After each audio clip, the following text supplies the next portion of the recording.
చెప్పు. Hi guys, welcome to govt high school.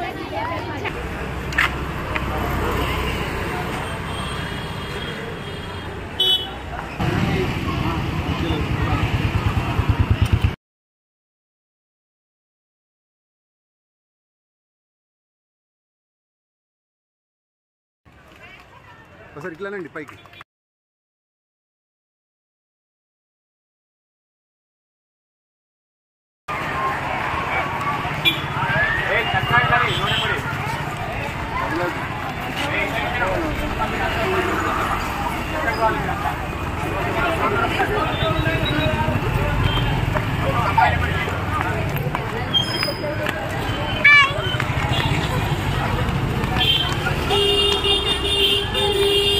Sir ముందుండాలి, ఇద్దరు ముగ్గురు టీచర్స్ కొంచెం వెళ్ళండి.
Abiotic components is nothing but air, water, sunlight.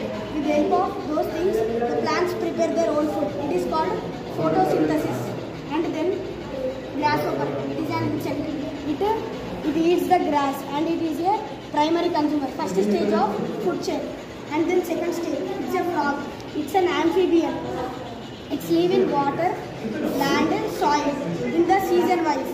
With the weather temperature అవి దానికి ఏ సూటబుల్ అవుతుందో అక్కడ then snake is a tertiary consumer. Snake depend on the frog to live plants. It is called food chain. It is called chain system.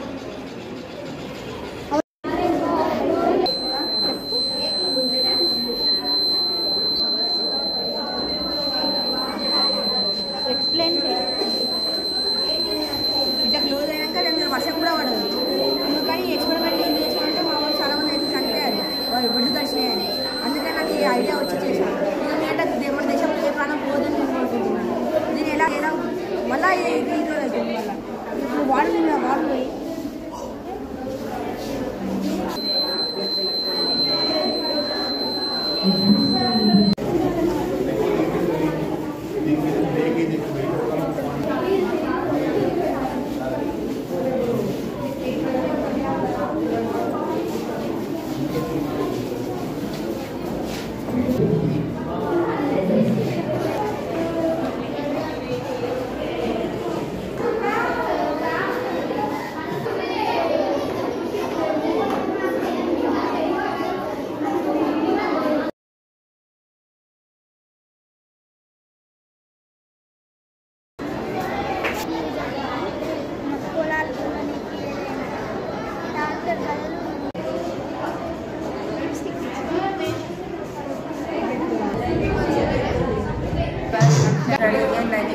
I am from Bowling School. My activity name is Resource Energy.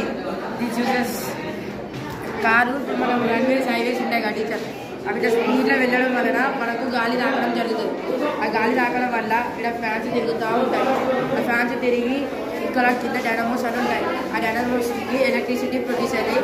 Electricity ఇచ్చే హైవేస్కి లైట్స్కి current produce అవుతుంది.